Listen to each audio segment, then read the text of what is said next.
Good morning, Packers fans. Aaron Nagler here with your Packers Daily Chat, coming to you live on the Cheesehead TV social channels. It's Monday. It's Victory Monday after a insane ending to the Packers game yesterday in Cincinnati.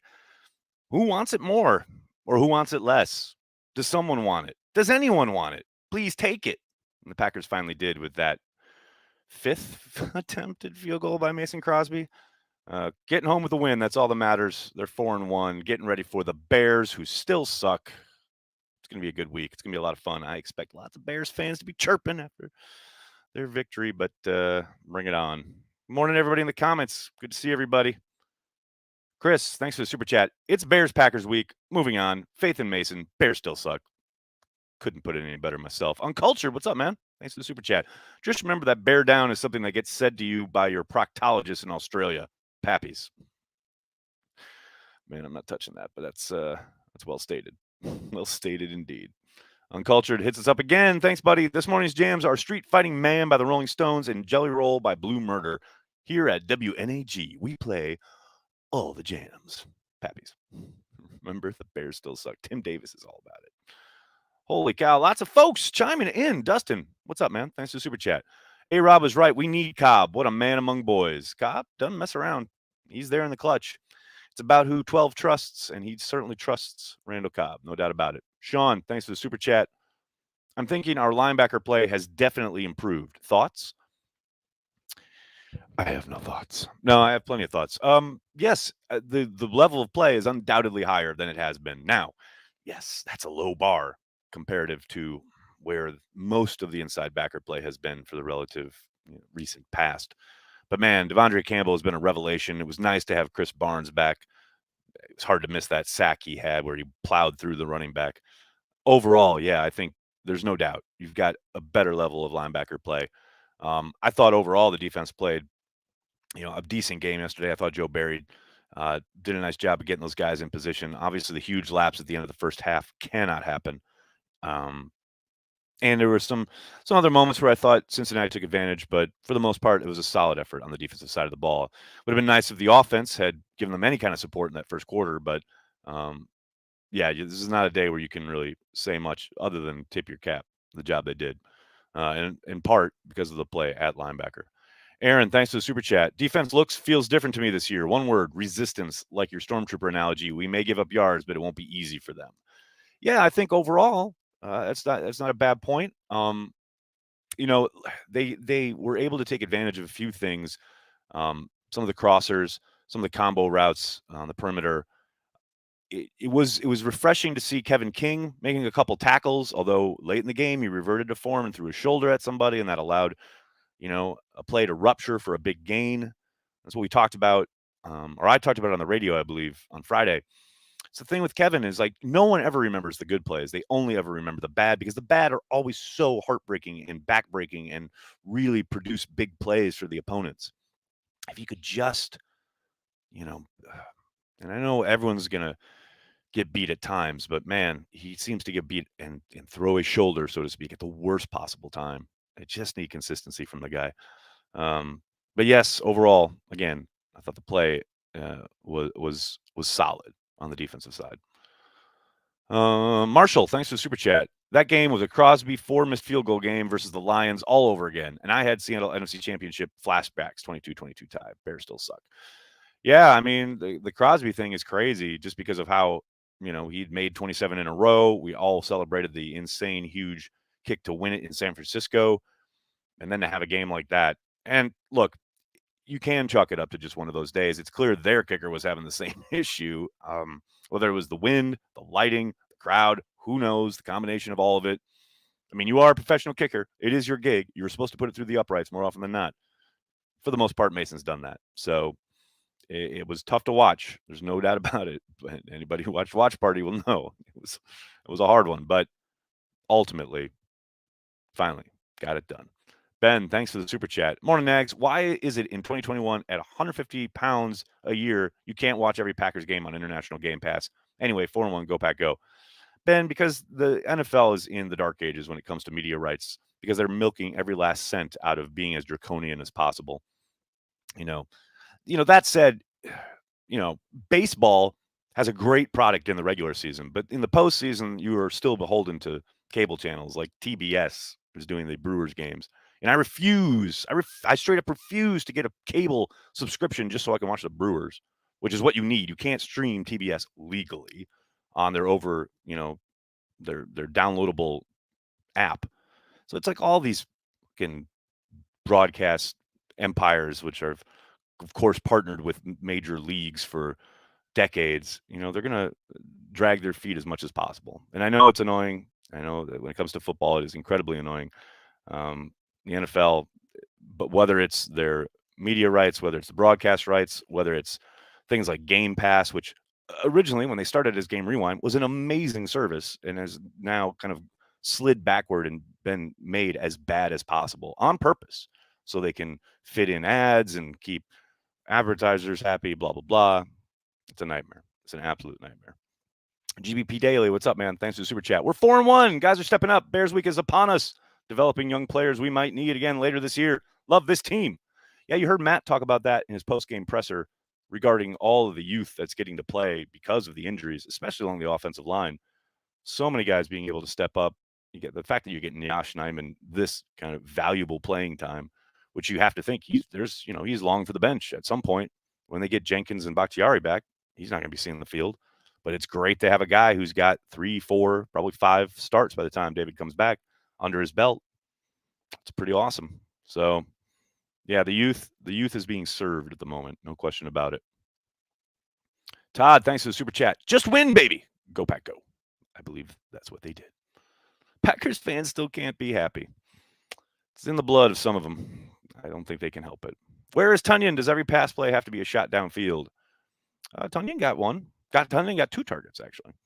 Just that first one was kind of just out of reach. But he's never going to be a featured part of the passing game. We all know that.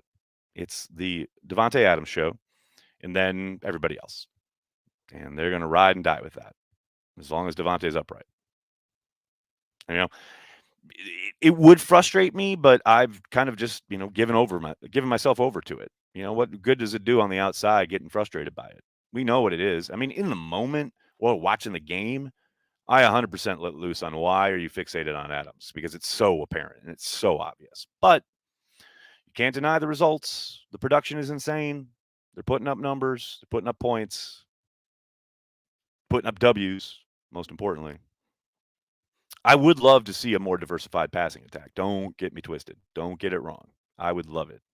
And I think this offense is better when it is more diversified. But this is how they roll. This is how they want to do it. I can't argue with it. Sitting on the outside here. Accidental Hero, what's up, man? Thanks for the super chat.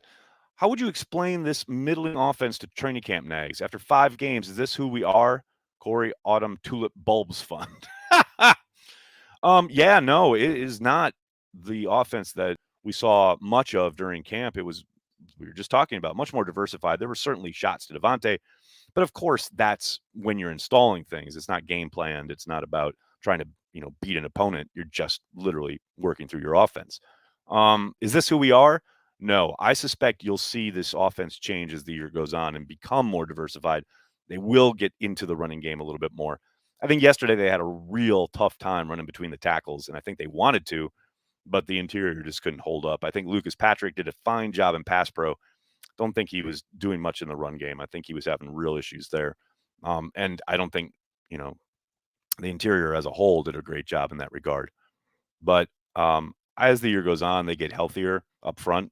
I think you'll see more of that. And you will, I would suspect, see more of a development to a more diversified passing offense. But in the meantime, Davante's going to get his. Amar, thanks for the super chat, buddy. Good morning, Victory Monday. Campbell is such a beast, and I can't wait to see Jalen out there too. Special teams wasn't great, but came through in the end. The roller coaster emotions wasn't needed, but man, today feels good. I hear you. And yeah, the special teams, not just the missed kicks, but giving up another big, not a huge return, but a decent sized return. Got to get that short up, obviously. Thing is, though, if you look around the league, a lot of that is pretty endemic across the NFL. But they definitely need to short up because eventually that kind of thing bites you and kicks you in the ass and loses you a football game. John, thanks for the super chat. Where's the gold zone, Nags? Red zone Dean also a worry, but 4-1, go Pack, go. Yeah, the red zone D Sorry, guys. The red zone in general, obviously, is a major issue for this football team. Um, one of the things they've done really well under Matt LaFleur, not just last year, but the last couple of years, is score in the red zone. That has not been happening at all this season for whatever reason. On the flip side, the red zone defense, the fact that they have given up, 28, 9, whatever, in a row in the red zone, touchdowns, not just scores, touchdowns. That's fucking atrocious. And that needs to change and or stop. I mean, I understand new defensive scheme, guys maybe not knowing, communication issues, etc. But we're going into week 6. You've got the talent. It's time to nut up and nip that in the bud. It is absolutely ridiculous. What's up, man? Thanks for the super chat. 4-1 after the Saints game. Tastes so good. Go Pack, go. Here we sit, right? Sky was falling after week 1. Haven't lost since. Game closed yesterday, though. No doubt about it. Tony, thanks for the super chat. I had the same reaction just like Corey did on the watch party. Less of games like that, please. Mason is still the boss. Yeah, it was a good time. A good time with Corey yesterday. Always is. Next, TBS don't care what you think. Thanks, Jared. Now tell me something I don't know. Erica, AJ Dillon. Yes, it had the makings at the start of that game of an AJ Dillon game. Like this was going to be the AJ Dillon game, like a big coming out party for the young guy. But then they got away from him. Then they got away from the running game and the running backs altogether. And then it was like desperation time, and they just kind of became the forgotten man. I know people quibbled with the 2 runs up the middle towards the end there in the red zone. I'm fine with both of those calls. I got no problem with it. I know they only got 1 yard each, but you're in the red zone, especially when you've been having trouble scoring in the red zone like they have. You want to lean on your running game and you want to try and get down, bust one through. Because look, everything else they've been trying has not been working. Throwing the football, trying to get guys open, trying to open up windows and condense space. None of it's been working. So yes, at some point you're just like, let's just slam it up in there. I have 0 issues with those calls.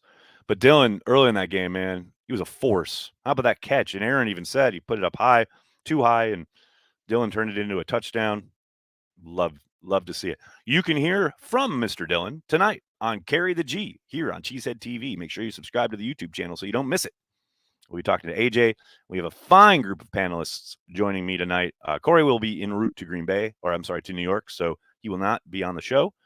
But I'll be joined by Susanna Callis, our old intern here at Cheesehead TV, Paul Brettel from Dairyland Express, and also, of course, contributor here at Cheesehead TV, and Ross Uglum, the publisher of Packer Report, another Cheesehead TV alum who is now doing much bigger and better things. So, and of course, after all that, we'll also talk to Tyler Herrick and delve into AJ's social life. Don't miss it. It's always a lot of fun. Rogers that. Thanks for the super chat. Secondary hindering an explosive Bengals wide receiver core without Jair was pretty impressive. Go Pack, go. Cardiac Pack is back. Let's hope they're not back. I don't want Cardiac Pack. I remember Cardiac Pack. It's fun when they win, but my heart, not so great. But yeah, I thought the secondary overall, again, as I was talking about earlier in the stream, I thought Kevin King was a nice addition for the most part. I thought he held up really well. 1 or 2 plays, though. Every fucking game, he seems to have 1 or 2 plays that leave you scratching your head. But yes, Stokes, I thought, had a really strong game. Savage and Amos, for the most part, though, Amos got taken advantage of a couple times. But this overall, the secondary doing what they did against a really talented group, definitely noteworthy. No doubt about it. Make sure I didn't miss any super chats. Adams is the GOAT. Campbell's is a beast. Go Pack, go. Damon summing it up nicely. Well done.